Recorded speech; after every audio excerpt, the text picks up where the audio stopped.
Hola, muy buenos días a todos. Mi nombre es Jorge Sales, socio fundador de Bufete Sales Boyoli, y vamos a dar inicio a esta conversación sobre cuáles son los retos para los empleadores en este 2021, en este naciente 2021.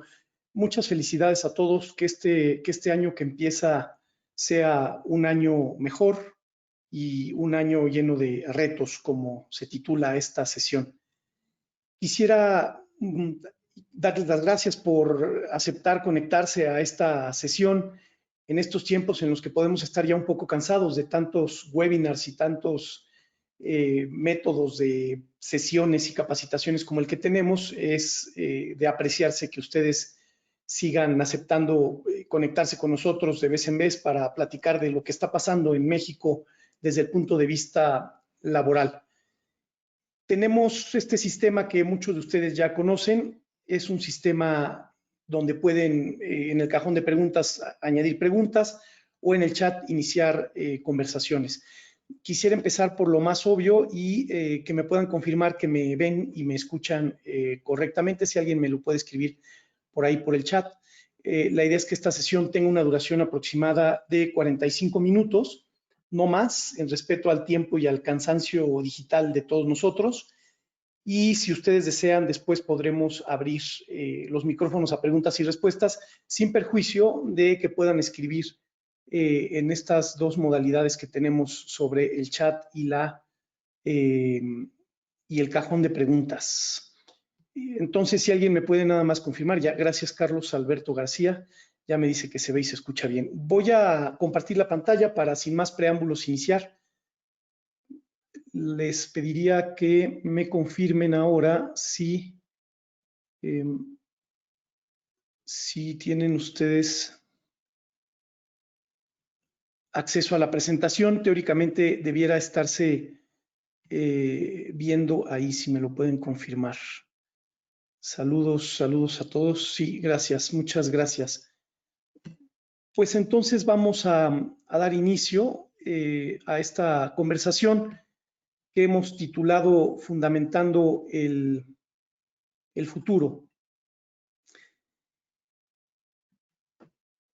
El año pasado tuvimos una sesión similar a esta, más o menos el día 20-21 de enero, y en esa sesión veíamos un mundo y un México diferente al que ahora nos ha tocado.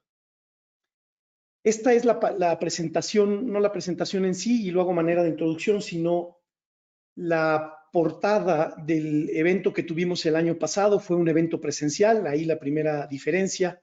Algunos de ustedes nos acompañaron. Y en este evento hablábamos de una revolución laboral, hablábamos de una época de cambios o de un cambio de época. Explicábamos en ese entonces lo que era una época y qué define un cambio de época. Una época es un periodo que tiene características históricas específicas y que marca. Y el cambio de época es una radical y brutal ruptura. Es un evento que remueve al mundo y eso marca el cambio de época. Un cambio de época nos ayuda a entender muy bien un cambio de época cuando pensamos en aquellos momentos de nuestras vidas, incluso personales, donde el instructivo que teníamos, la partitura, la brújula que teníamos, ya no sirve, ya no nos puede explicar muchos de los fenómenos que estamos viviendo. Se queda corto las instrucciones que teníamos, el instructivo que teníamos. Y muchos autores han hablado de cuáles son los rasgos que definen este cambio de época, jugando con algunos acrónimos en inglés, que traducidos al español podrían definirse esos acrónimos como VICA. Vivimos un tiempo, y esto lo hablamos en enero, hace un año, recuerden. Hablamos de un mundo volátil, un mundo que cambia todo el tiempo, que está como en mudanza constante, hay gran incertidumbre. ¿Qué decir de la incertidumbre? Hablamos de un mundo complejo, ¿no? Demasiadas variables al mismo tiempo a considerar, y hablamos de un mundo en donde la ansiedad parece en ocasiones ser parte de nuestra vida cotidiana. Bueno, pues a pesar de que esa definición de cambio de época o época de cambios de nuestra sesión del año pasado bien podría traerse a la de este año, en eso quizá no hizo más que acentuarse. todo cambió, nos vimos el 22 o 21 de enero, algunos de nosotros, en esta sesión que tuvimos, y todo cambió después de eso. Realmente creo que sí estamos viviendo un cambio de época. Muchos autores hablan que quizá el siglo XXI empezó 20 años tarde, es decir, con todos los eventos que vivimos el año pasado. Aquí algunas portadas de las revistas a lo largo del año. Ustedes podrán tener o conocer algunas otras portadas que nos ayuden a comprender esto. Empezamos con la reactivación económica y este falso debate entre salvar la economía o salvar vidas. El tema de Estados Unidos creo que es uno de los grandes temas, porque no todo es pandemia, ¿verdad? Pero quizá los eventos que relacionan o que marcan esta época, además de la pandemia, es quizá todos los fenómenos que se están viviendo a nivel mundial, a nivel global. Tuvimos una vuelta gradual a la supuesta normalidad, todo cambió, como decimos. Esto es solo una introducción. ¿Qué pasa con el mercado laboral en el 2021? ¿Qué tenemos que esperar? Bueno, vamos a hacer un análisis muy rápido sobre los datos del mercado laboral, cómo terminó el mercado laboral, decirles que el árbitro, por llamarlo de alguna manera, el referente, quizás es más afortunado el término referente, el referente en estos temas es el INEGI, el Instituto Nacional de Estadística, Geografía e Informática, que tuvo periodos pues un poco oscuros por la pandemia, en donde no pudo comunicar del todo la información que nos sirve para ir analizando el mercado laboral. Finalmente, con algunos ajustes se normalizó, pero lo último que publicó, lo publicó el 24 de diciembre y publicó los datos del mercado laboral al mes de noviembre. No tenemos todavía ningún dato oficial de los indicadores laborales a diciembre. Están por publicarse seguramente la siguiente semana. Así que lo que veremos será una fotografía del mercado laboral casi completa al mes de noviembre. Diciembre es un mes importante en el mercado laboral, pero aún no tenemos esos datos. Pero esto nos puede dar una idea de qué esperar en el 21.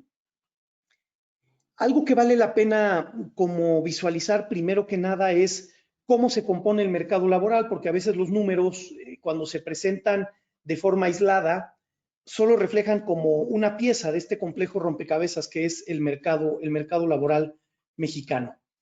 El mercado laboral mexicano primero parte de toda la población que eventualmente, conforme a la Constitución, podría trabajar, que son todas las personas que tienen 15 años o más.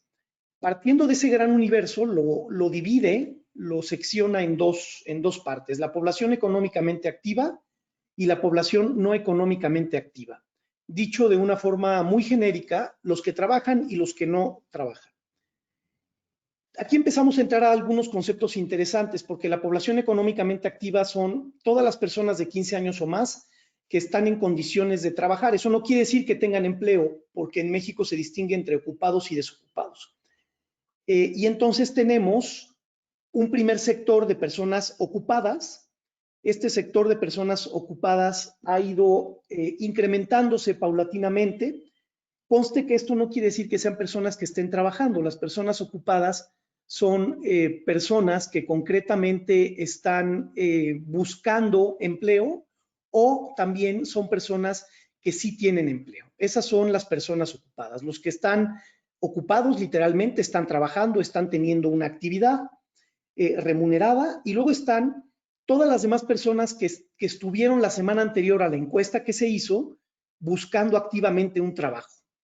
Entonces, ya esta es una primera precisión que merece la pena no perder de vista. El mercado laboral mexicano podríamos decir que se está recuperando, pero de una manera sumamente lenta. Si antes decíamos que había una cuesta de enero, creo que no soy exagerado si les digo que vamos a tener la cuesta del 2021. Esta población ocupada, que son 53 millones, es la que nos permite reportar que tenemos altas tasas de ocupación, justamente, no de empleo, de ocupación. Y así es como en México se reporta que el 95% de la población tiene ocupación. ¿Qué quiere decir eso? Pues que por lo menos están buscando trabajo. Y cuando están buscando trabajo activamente en la semana anterior, caen en este cuadro de los ocupados. Este cuadro de los ocupados ha ido subiendo. Las flechas que ven en la pantalla son Si están hacia arriba es que el número ha subido, y si el color es verde es que es positivo que suban. Las que están hacia arriba con color rojo quiere decir que es negativo, que eso suba, es un dato negativo.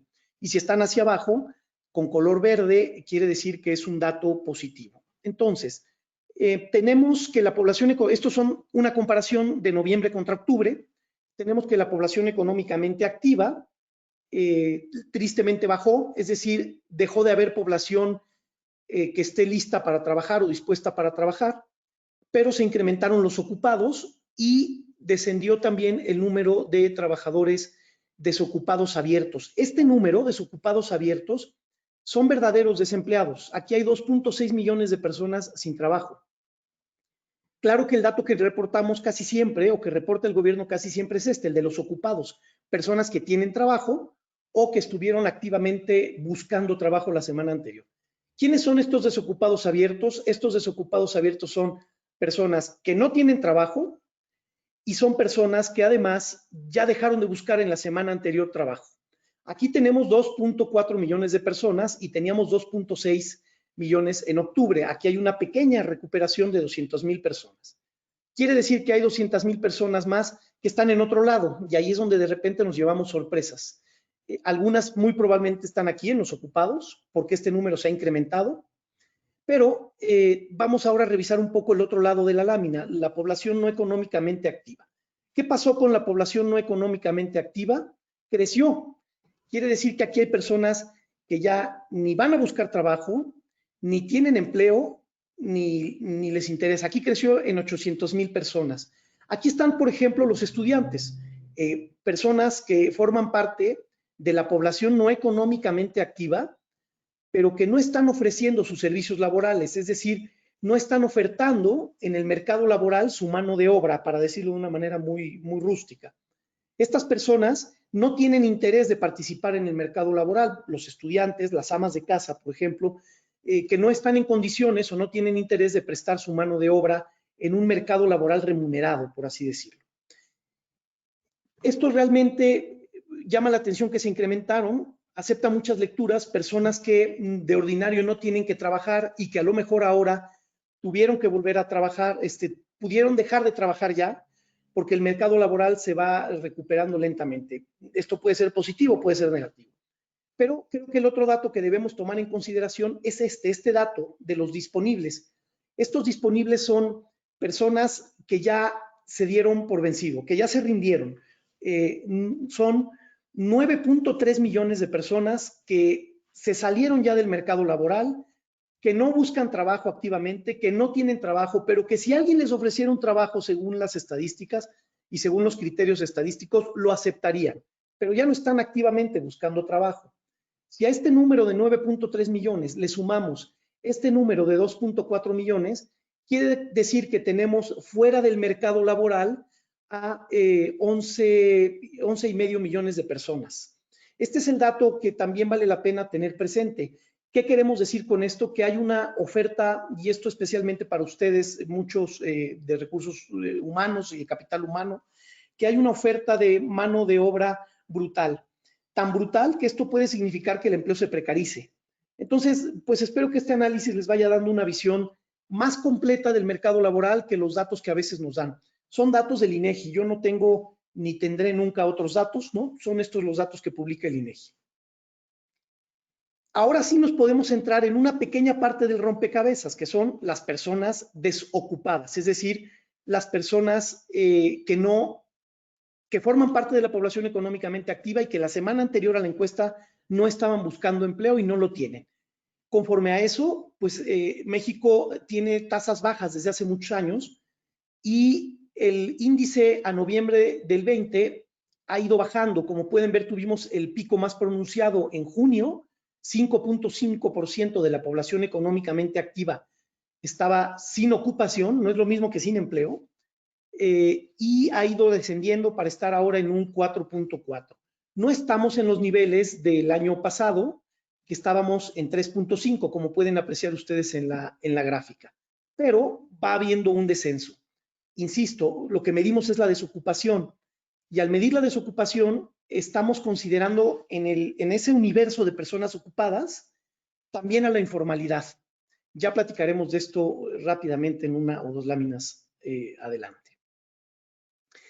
Es interesante que si medimos la desocupación, que es lo que hacen todos nuestros socios comerciales de la OCDE, medir la desocupación, no el desempleo, porque insisto, el tema en el mercado laboral es que lo que se mide es la inactividad, no el tener un trabajo remunerado o no, paradójicamente.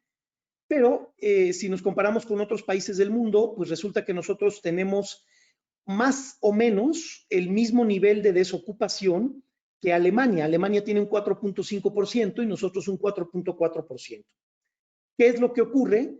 Que aquí, en este universo de 96% de personas ocupadas y por lo tanto 4 de desocupadas, en ese universo de 96% está toda la informalidad.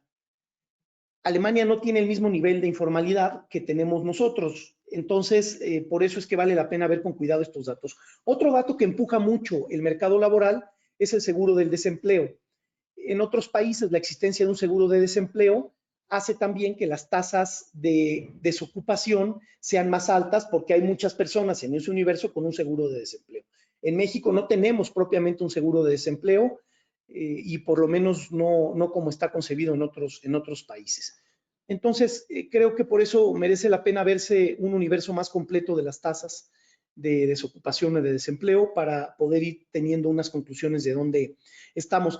Muy breve solo, llama la atención el dato de Estados Unidos, siempre llama la atención la rapidez con la que el mercado en Estados Unidos se recupera, a pesar de las cosas tan atípicas que estamos viendo en materia política y en materia jurídica y laboral en aquel país. Es un país que se recupera muy rápido. En el peor momento de la pandemia tuvo índices como los de España del 15-16%, pero las ayudas económicas que a pesar de muchos temas políticos llegan, pues están en ese porcentaje. Y hoy está en un 6.7% de desempleo. Les hablaba de la informalidad laboral. El tema de la informalidad laboral en México es un tema que debe prender las alarmas y del que no se dice mucho. Pero el 56% de la población económicamente activa, es decir, el 56% de la población con 15 años o más, está en el mercado informal. ¿Qué quiere decir que está en el mercado informal? Quiere decir muchas cosas. Quiere decir que no tiene seguridad social, quiere decir que no tiene contrato de trabajo, quiere decir que no tiene prestaciones, pero también quiere decir que ahí están todos los autónomos, todas las personas que están por honorarios, que trabajan por cuenta propia. Lo que debe llamar la atención es que este dato está creciendo desde el mes de junio, como pueden apreciar en las gráficas. Solo hubo una pequeña baja en el mes de septiembre, pudiera ser un poco la consecuencia de las reactivaciones que se dieron en julio y agosto, pero se ha ido manteniendo a la alza. Cada vez más personas se mueven al mercado informal y esto debe prender alarmas. Un trabajador informal siempre será sinónimo de precariedad y posiblemente también será un sinónimo de pobreza. El tener seguridad social, el tener una estabilidad laboral porque hay contrato, porque hay prestaciones y sé que no me van a decir, oye, pues ya no hay trabajo, vuélvete a ir o regrésate o lo que sea, pues genera certeza en los mercados laborales. Y aquí es donde está el 95 o 96% de la población ocupada de este país. ¿Cómo está el dato de la generación de empleos formales? Que este es un dato que le gusta mucho a nuestro presidente cuando nos presenta las estadísticas en estos videos breves desde Palacio Nacional, sentado en su escritorio con una taza de café, o que nos los presenta también en la mañanera. Y hablando de café, voy a alcanzar el mío, si me permiten.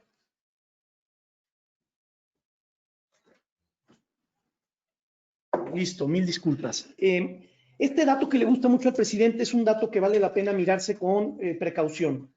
Me explico, estos son los números netos conforme a la seguridad social, al IMSS, de cuántas personas dan de alta y cuántas personas dan de baja. Como pueden ustedes apreciar, veníamos de estar en este nivel de más o menos 400,000, 500,000 nuevas afiliaciones al Seguro Social. Estos son números netos. El Seguro Social tiene un universo más o menos de 20 millones de personas afiliadas, 19 y tantitos. Este dato es el número de altas de cada mes. Es un número neto, es decir, el número de altas menos las bajas y da un número neto. En noviembre del 19 estábamos en 700,000. ¿Qué ha pasado? ¿Qué pasó en el 20 cuando empezó la pandemia? Veníamos con una baja interesante. Se venían dando de alta en el Seguro Social menos personas. 192,000 en febrero. Aún aquí no había pandemia todavía. En enero solo 68,000. En febrero 192,000. Y de ahí lo que ha habido es una baja en los números netos de afiliaciones a la Seguridad Social. Por supuesto que cuando el presidente, y cuando estuvo peor, pues en julio del 2020, del año pasado, hubo un total de números negativos de casi 1,000,000 de empleos. Este es el famoso 1,000,000 de empleos del que se habla que vamos perdiendo. Solo se está hablando de las personas afiliadas al IMSS, pero el mercado laboral es mucho más grande. Hay un montón de personas que trabajan y no están en el IMSS, y hay muchas personas que tienen ISSSTE o que tienen otro sistema de seguridad social estatal en el interior de la República. Esto es solo seguridad social. Llegaron a tener números negativos, es decir, más bajas, 900,000 bajas en la seguridad social. ¿Y qué está pasando? Que después de eso hay menos bajas que el año anterior, y por eso el presidente dice, nos estamos recuperando, vamos requete bien. Y entonces vamos teniendo cada vez un número negativo más cercano al cero, ¿no? Pero eso no quiere decir que esta sea la realidad de todo el mercado laboral, es solo una fotografía. Como les decíamos, este es el dato de empleos formales generados y este es el dato de la seguridad social, donde vamos teniendo una mejoría muy lenta. Estamos al mes de noviembre en 20 millones y el crecimiento que vamos teniendo respecto del mes anterior, pues es de un 2 o 3%. Entonces, esto es más o menos el comportamiento que vamos teniendo en la seguridad social. El mercado laboral, podemos decir en justicia, que se va recuperando, pero es una recuperación sumamente lenta y además una recuperación muy precaria. En el Seguro Social, como les decía, estamos teniendo una lenta recuperación. Se llegaron a perder 1,177,000 empleos y a partir de eso estamos teniendo, pues eso, una lenta recuperación, pero se sigue manteniendo una pérdida de empleos formales y estamos en los niveles de hace más o menos 20 años. Este es un poco el panorama. Otro tema que llama la atención es la pobreza laboral. La pobreza laboral es algo diferente a la informalidad. ¿Qué significa pobreza laboral? Es el porcentaje de la población, aquí no es de la población económicamente activa, el porcentaje de la población del país a la que no le alcanza para comprar la canasta básica con el ingreso laboral. Aquí hay varias particularidades. Muchas familias, aquí, según esta estadística, al 44.5% de las personas en este país no les alcanza para comprar la canasta básica con el ingreso que reciben de su trabajo. Y entonces empiezan los matices. Hay personas que reciben ingresos de otras fuentes, algunos subsidios, muy pocos, algunos apoyos, remesas del extranjero, por ejemplo, ayuda de otras personas de la familia. Pero estas personas, si las aisláramos y las pusiéramos en una condición de decir, con lo que tú ganas, te alcanza para comprar la canasta básica, estas personas al 44.5% de la población de este país no le alcanzaría. Por eso es pobreza de tipo laboral. Quiere decir que no les alcanza con el sueldo que reciben o que llega a casa para comprar la canasta básica. Esta es una gran tragedia del país. Son personas que tienen empleo, por eso podemos dar datos de empleo que nos vamos recuperando y tal, pero no deja de ser una tragedia. En México, ningún trabajador que laborara y prestara sus servicios formalmente debiera ser pobre. Esto es lo que ocurre en los países con un nivel de progreso y de igualdad razonable. El tener empleo debiera ser sinónimo de no ser pobre, para decirlo de otra manera. Sin embargo, esto no es lo que ocurre. Aquí el 45% casi de las personas en este país no les alcanza para vivir con lo que ganan. No quiere decir que no coman, quiere decir que lo resuelven de otra forma. Un dato que nos permite terminar de dimensionar el mercado laboral en este país es este asunto de las pequeñas, pequeñas y medianas empresas, y junto con las grandes. Este es un dato que siempre vale la pena tener presente porque resulta que el 95% de los empleadores en este país ocupan, permítanme el término, ocupan entre 0 y 10 personas. Esto no está peleado con el ingreso. Hay plataformas digitales que generan mucho ingreso y que a lo mejor tienen 3 empleados. Pero la realidad es que el 99% de los empleadores en este país son empleadores que ocupan de 0 a 50 personas. Y aquí es donde ha pegado también de una manera importante el mercado laboral. Vamos a hablar ahora de las expectativas. ¿Qué expectativas tenemos? Curiosamente, al día de hoy, 8 de enero, es una fecha todavía temprana para poder explorar las expectativas de todos los analistas económicos y financieros, e incluso instituciones. Muchas de ellas se están reservando para presentar sus números hacia la semana que entra o después del día 15. Sin embargo, hay algunas prospecciones como esta del Banco Mundial sobre lo que se puede esperar para este año en América Latina. Les recomiendo ampliamente este informe. Da mucha idea de cómo mira el Banco Mundial el tema. Quisiera empezar por alguna cuestión casi de sentido común, es de economía. Yo no soy economista ni muchísimo menos, pero con sentido común hay algo que debemos tomar en cuenta para el mercado laboral y para la economía en el 2021. Y es que existen elementos para pensar que ya tocamos fondo. Será difícil, para decirlo en un plan pesimista, será difícil que estemos peor de cómo terminamos el año. Esto en economía es importante porque quiere decir que vendrá una recuperación y entonces esa recuperación puede ser sinónimo de mejora, pero en realidad habrá que comparar la velocidad de esa recuperación y en qué nivel de hace cuántos años estamos en esa recuperación. Por eso es que al tocar fondo va a haber un rebote, eso es natural hasta cuando nos tiramos a una alberca, pero es un principio de economía. ¿Qué nos dice eso? Bueno, pues tuvimos una caída en el Producto Interno Bruto en México del 9%. La estimación del Banco Mundial es de recuperaciones del 3.7% para el 2021 y menor para el 2022, del 2.6%. Esta es una de las pocas expectativas económicas que ya están publicadas. Y la otra es los datos que presentó el gobierno federal cuando presentó el paquete económico del 2021 en la Cámara de Diputados y de Senadores. Ellos habían estimado en el mes de junio que nuestra caída iba a ser del 8%, no fue del 8, fue del 9, se quedaron un punto. Y la estimación de ellos es una estimación, como es de esperarse, más optimista que la del Banco Mundial para México. Ellos creen o consideran que vamos a crecer el gobierno un 4.6% respecto del año pasado.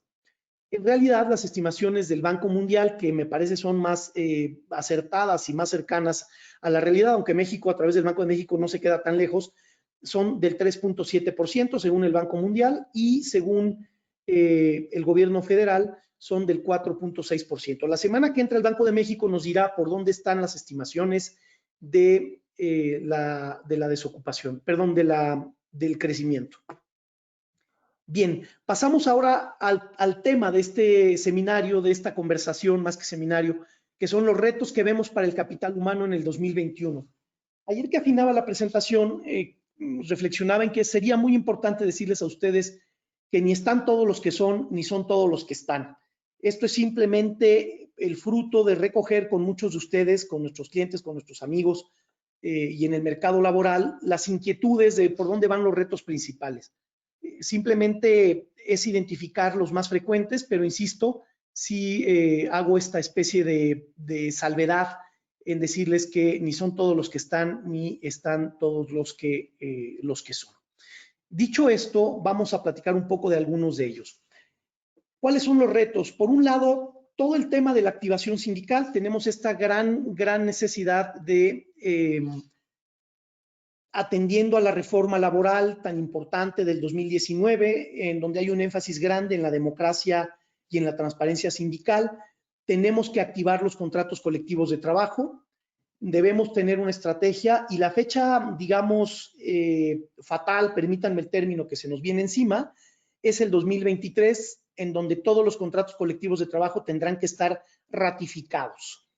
Esto supone que tenemos que iniciar estrategias para darle vida a nuestros contratos colectivos, pero también hay que pensar en que no todo es ratificar contratos colectivos y tener vida sindical y tener un delegado sindical y tener esta actividad.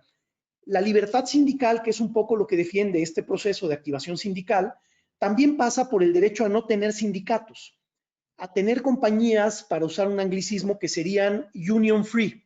También la libertad sindical pasa por ahí.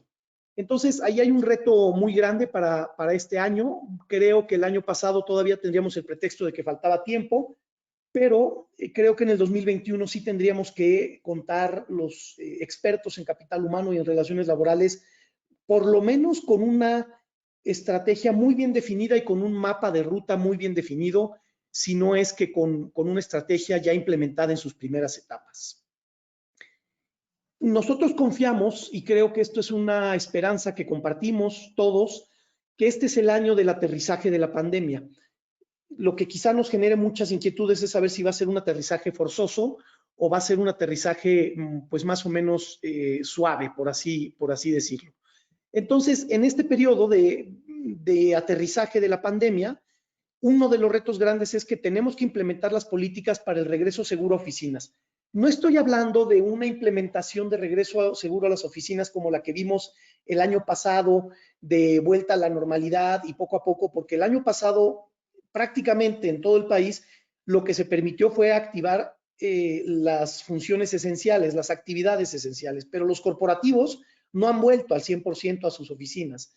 Entonces, creo que este año sí, en algún momento del año, ojalá pronto, va a haber un regreso a la oficina más grande, va a haber un regreso a la oficina masivo, y creo que uno de los retos es que estemos preparados para eso. Ya tuvimos el ejercicio y el ensayo de junio o de julio del año pasado, pero creo que el reto es mucho más grande porque es volver a la oficina y tenemos que implementar las políticas para un regreso seguro al 100%, con lo que implique ahora el teletrabajo y las nuevas modalidades de las que también hablaremos. Otro reto grande para el capital humano, sin duda alguna, es reajustar los objetivos de medición. Esto especialmente para aquellas compañías y aquellos empleadores que tienen esquemas de híbridos, ahora que está de moda la palabra, de retribución en el pago de su salario y de las demás prestaciones. Medir los objetivos creo que plantea retos interesantes que merece la pena validarse.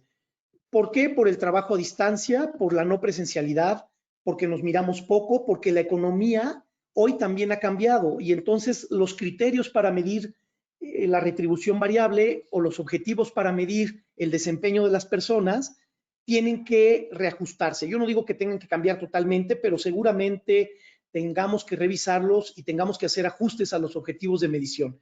No solo por el teletrabajo, sino también por los cambios que estamos viviendo en la economía y por la incertidumbre, por las variables tan grandes que tenemos en la economía respecto a incertidumbre. Entonces podemos vincular nuestros objetivos de medición a variables nuevas. Creo que tenemos que ser creativos en esto. Otro tema interesante que debemos ponderar en cuanto a los retos es la evaluación de oportunidades en los trabajos para entornos virtuales y vertiginosos. Los entornos virtuales tenemos que ponderar si seguimos utilizando la tecnología o no, como la venimos usando en los confinamientos, los espacios, cómo los vamos a utilizar, pero además tenemos que aceptar que esto está cambiando todo el tiempo. Yo creo que si todos reflexionamos nuestra primera videoconferencia de hace casi un año con lo que hoy tenemos y lo que hoy hacemos, nos demuestra que este tema de los entornos virtuales se movió de manera vertiginosa. Vamos a una velocidad que nos hace a veces perder el equilibrio. Otro de los retos está en redefinir los roles de liderazgo. Me parece que algunos liderazgos que funcionaban antes de la pandemia no tienen razón de ser. ¿Cómo medimos a las personas? ¿Cómo lideramos a las personas?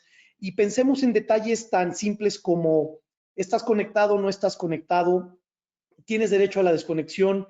¿Te prendes la cámara para que te pueda ver o no te pueda ver? ¿Estás haciendo otra cosa? ¿Combinas esto con otras actividades porque tienes a tu cargo a personas vulnerables?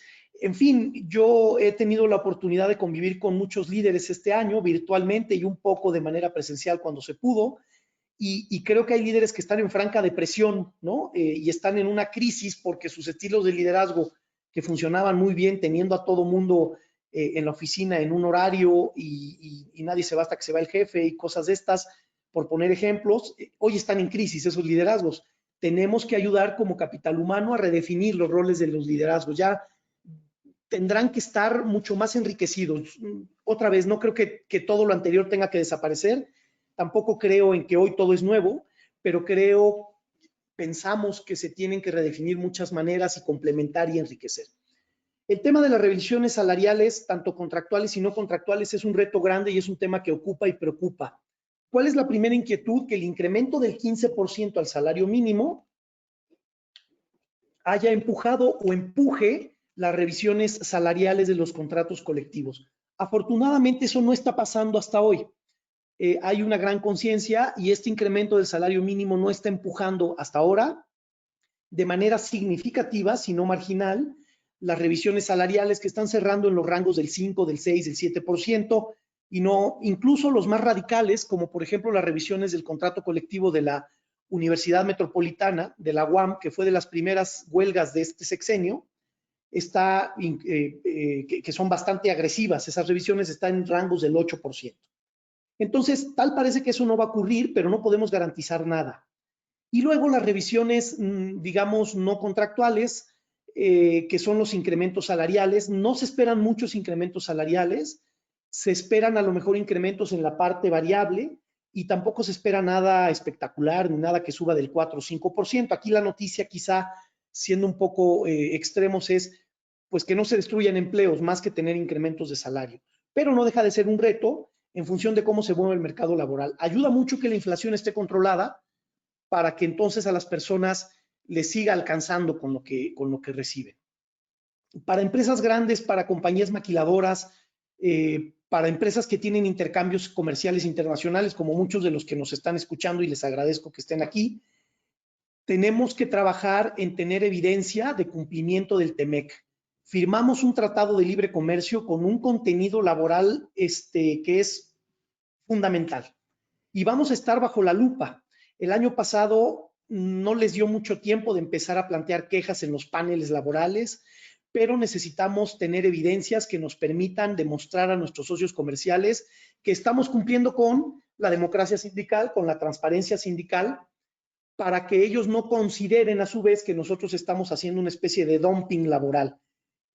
Necesitamos trabajar fuertemente en construir evidencias, en preconstituir pruebas que nos sirvan para demostrar que estamos cumpliendo con esto. No basta con que estemos cumpliendo. Hemos encontrado a muchos clientes y amigos que están cumpliendo, pero que no están construyendo la evidencia, y cuando venga un conflicto internacional en estos paneles arbitrales, no vamos a tener evidencia. Tenemos que formar a nuestros mandos medios arduamente. Los mandos medios hoy son los que van a interactuar con la democracia y la transparencia sindical. Recuerden que quien tenga la confianza de los trabajadores es quien va a tener el control del mundo laboral, y entonces los mandos medios necesitan ser capacitados para entender lo que está pasando con la reforma laboral, para entender lo que está pasando con los cambios laborales, los cambios generacionales. Tenemos que capacitar fuertemente a nuestros mandos medios. Ese es otro de los retos grandes que hemos encontrado. Y luego dos retos que son jurídicos y son legislativos, pero son de capital humano: el outsourcing y el teletrabajo. Respecto del outsourcing, pues vivimos un pequeño tsunami o un pequeño huracán entre el 12 de noviembre y finales de diciembre. Se planteó ya una iniciativa que elimine el outsourcing. Todo indica que esa iniciativa no va a cambiar en cuanto a la eliminación del outsourcing. Simplemente se postergó su discusión. Tiene que votarse en el pleno de la Cámara de Diputados, luego en la de senadores y después se publicará. No nos debe sorprender que el periodo ordinario de sesiones, que empieza en febrero, arranque con esta discusión y a partir de eso tengamos una especie de fast track para que la eliminación del outsourcing sea ya una realidad para marzo o abril de este año. Tenemos que ir pensando cómo transferir a los empleados, cuándo transferirlos, cómo transferirlos. En palabras de un amigo y colega mío, yo creo que no tenemos que estarnos deteniendo en pensar cómo vamos a revivir al muerto, sino más bien en cómo terminamos de hacer el funeral del fallecido. No creo que haya mucho que hacer. Sí tenemos que empujar fuerte para que el tema de la PTU nos ayude y se pueda diseñar una estrategia que nos permita salir bien librados con el PTU, que es la única razón legal por la que el outsourcing sobrevive. Otro reto grande es el teletrabajo. La iniciativa ya está aprobada por las dos cámaras, está en el escritorio del presidente de la República y lo único que falta es que se publique.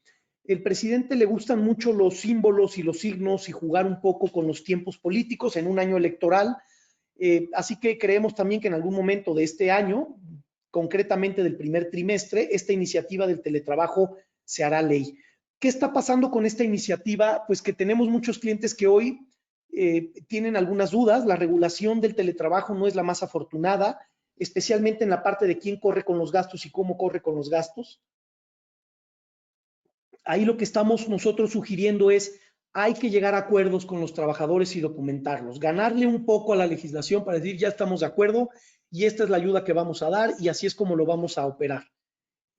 Hay que tomar en cuenta que hay dos tipos de teletrabajo y esto lo reconoce la OIT, la Organización Internacional del Trabajo, de la que México forma parte y que por lo tanto las disposiciones que emite la OIT vinculan de alguna manera a nuestro país.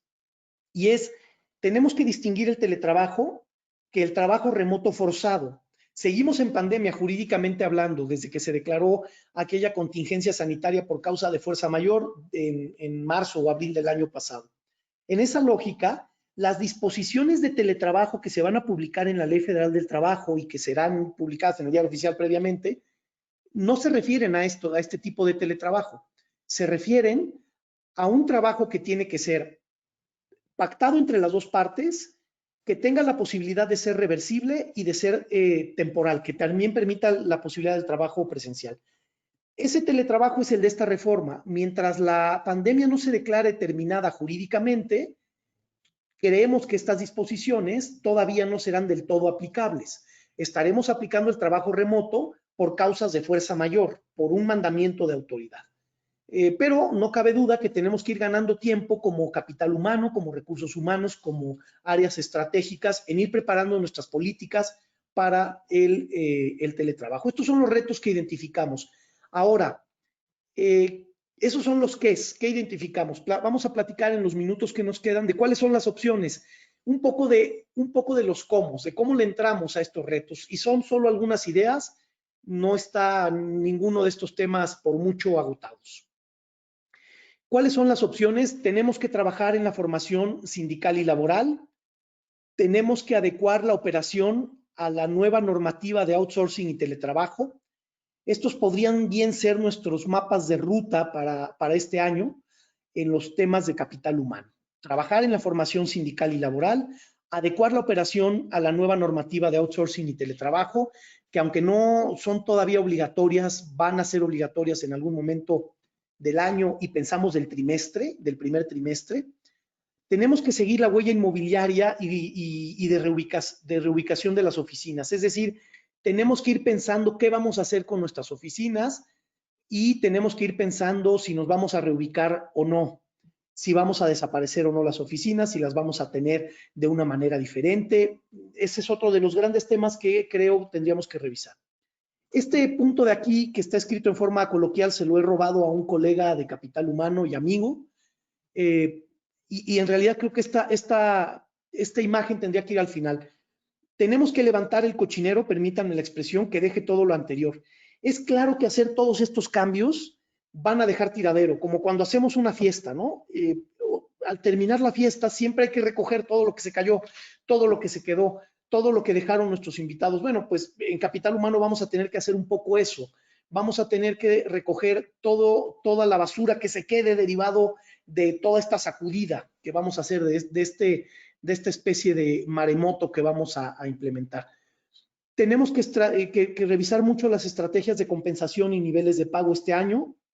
Las motivaciones para las retribuciones del año pasado no tienen nada que ver con estas. Creo que tendríamos que pensar, como dicen los financieros, en un presupuesto base cero y trabajar a partir de eso.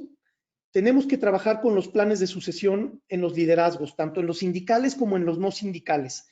Creo que esta pandemia nos deja muchas lecciones, pero algunas son muchas bajas en los liderazgos. Hay personas que no van a poder seguir con los liderazgos o que no van a querer seguir con los liderazgos y que la pandemia significa una oportunidad para ellos.